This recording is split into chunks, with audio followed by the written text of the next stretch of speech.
Hi everyone, I hope you're okay, and I hope that the videos we keep uploading are helping you out. On this video guys, I'll be tackling the ninth question from the preliminary exam, which was written in the year of 2024 in the province of Eastern Cape. Please do expect a total number of 12 videos since the question paper had 12 questions in total. And that simply means each and every question will have its own video. And please guys, do take this seriously. I strongly believe that knowing how to tackle exam questions will give you an edge whenever you write your preliminary exam and most importantly, your final examination. So please guys, do share the video to your peers so that they may have the same edge as you, and please do help us grow the channel by just subscribing. Okay, the sketch below shows the graph of f of x. The graph of f passes through the origin and has a local minimum and maximum at A and B respectively. Okay, they want us to show that both M and N are 18 and negative 27 respectively. Okay, since guys we are given x-intercepts, it will be easy for us to find the equation of the graph. Now, we can simply use the format that says f of x is equal to A into x minus the first intercept and then x minus the second intercept. This one will be squared guys. Why? Because our graph also turns on the x-axis. That's why I'll have a square over there. Now let's just substitute. I'll simply have f of x being equal to negative 3. The value of A is equal to negative 3. Then I'll have x. The first intercept guys is at 0. So that's x minus 0. And then I'll also have x minus 3.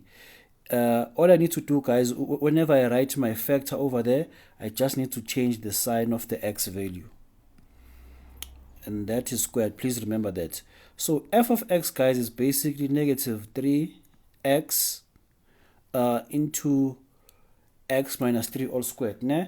But x minus 3 all squared can be written as x squared minus 6x plus 9. That's x minus 3 all squared. All I need to do guys is to just multiply out the brackets. So f of x will basically be equals to negative 3x cubed. The 3x will just multiply each and every term. Now, then I'll simply have positive 18x squared minus 27x. So the coefficient of x squared is m. That's why m is equal to 18. The coefficient of x is negative 27. Now I've proven that both m and n are 18 and 27. This was the quickest way, guys, in which you could have done this. Nah? Others would prefer going through the simultaneous equation way because we have 2 points over there. Nah? You know that f of x is equal to negative 3x cubed plus mx squared plus nx, right? We do have 2 points. The y value is negative 12 when x is 1. So I know that y will be equal to negative 12 when x is just equal to 1. When x is just equal to 1. When x is equal to 1. Ne? So this is just negative 12 is equal to negative 3 plus m plus n. And therefore, n will simply be equals to negative 9 minus m. This will be your first equation. And then now we just have to substitute the other point. Negative 3x cubed plus mx squared plus nx. Ne? Y is equal to 0 whenever x is equal to 3. So that's 3 cubed plus m times 3 cubed plus n times 3. So this will just give us, this is 3 to the power 4. That's negative 81. Let me check. Yeah, that's negative 81 plus 9m plus 3n is equal to 0. If I take the 81 to the other side, it will be positive 81 minus 9m. This is just equal to 3n. I can divide each and every term by 3. This will just be equal to 27 minus 3m is equal to n.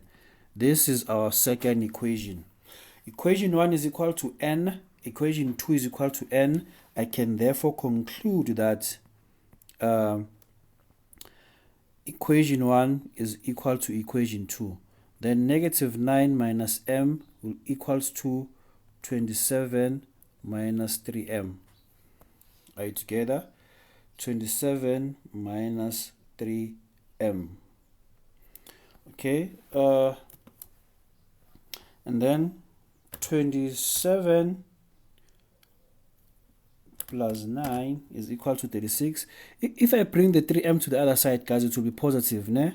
I will have positive 3m minus m is equal to 27 excuse me, plus 9.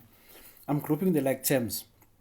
I took the 9 to the other side and the 3m to the other side. Ne? Whenever a number jumps an equal sign, it will always change a sign. So this will just be equal to 2m being equal to 36. Then m will just be equal to 18. That's your answer. And then after finding the value of m, just go back and find the value of n.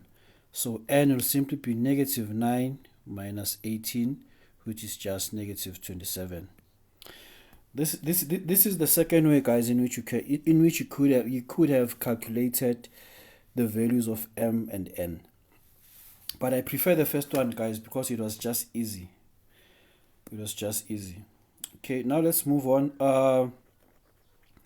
We are being asked to determine the difference between the function value of a and the gradient of a. I'm just spilling beans now.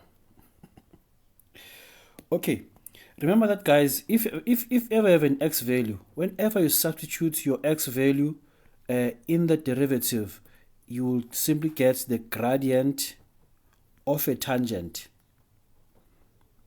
to the curve at that x value. Ne?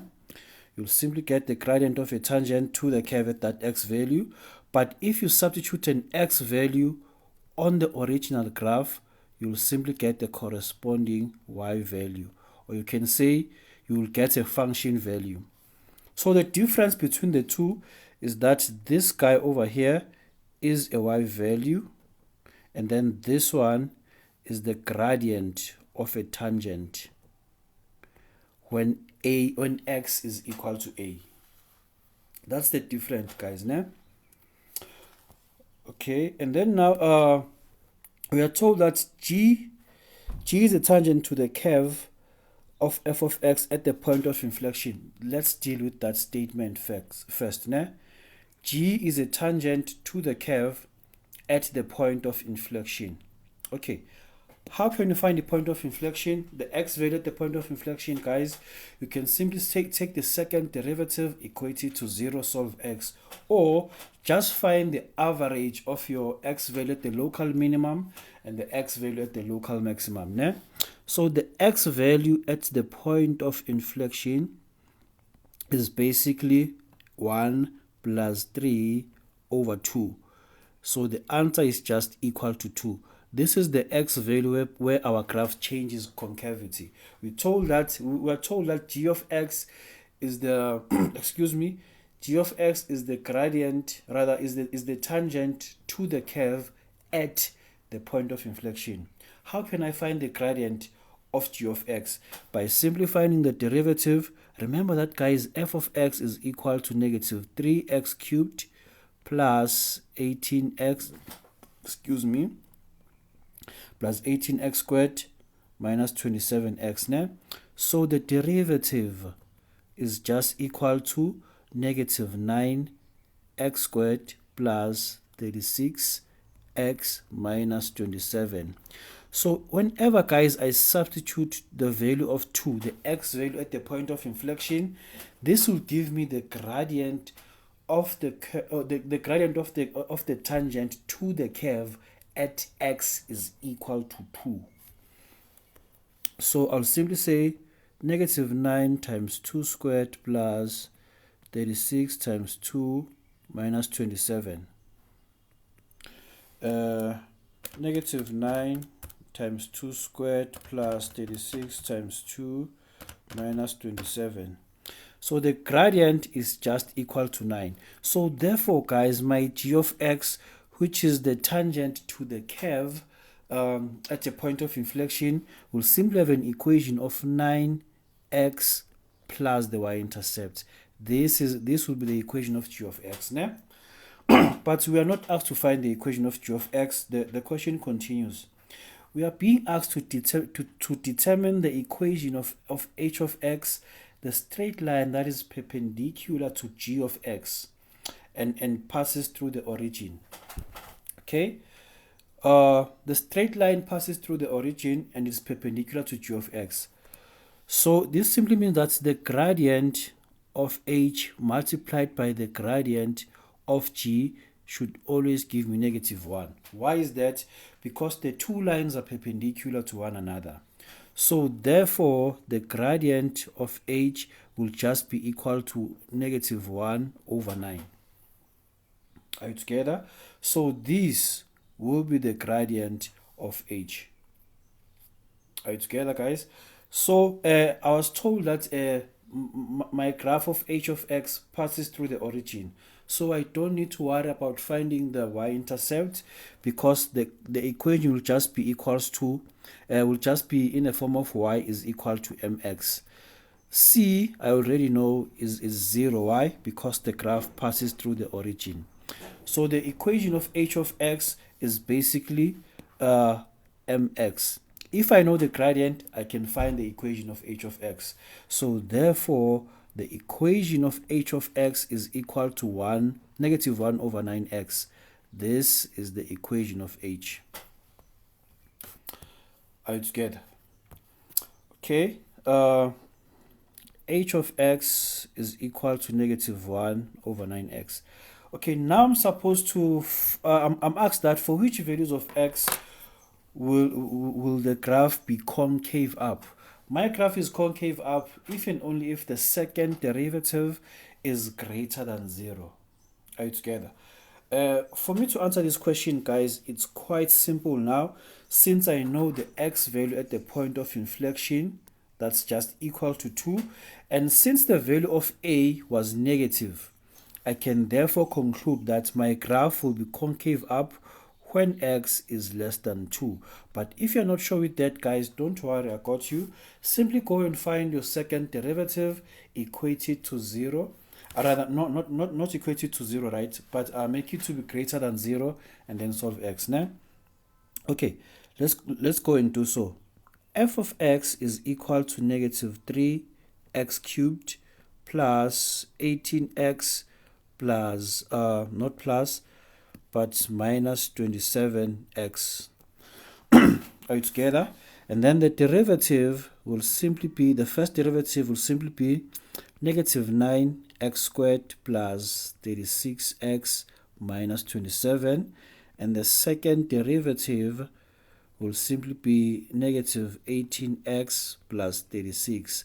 Remember that, guys, you must always take your second derivative and make it to be greater than 0 according to that statement over there. So just take the second derivative, make it to be greater than 0. So we'll have -18x plus 36. This is greater than 0. That means I have -18x is greater than -36. If I divide both sides by -18, I'll have x on the left hand side.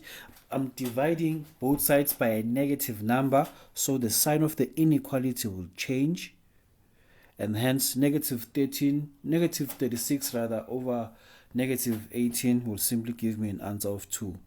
That's why x is just less than 2.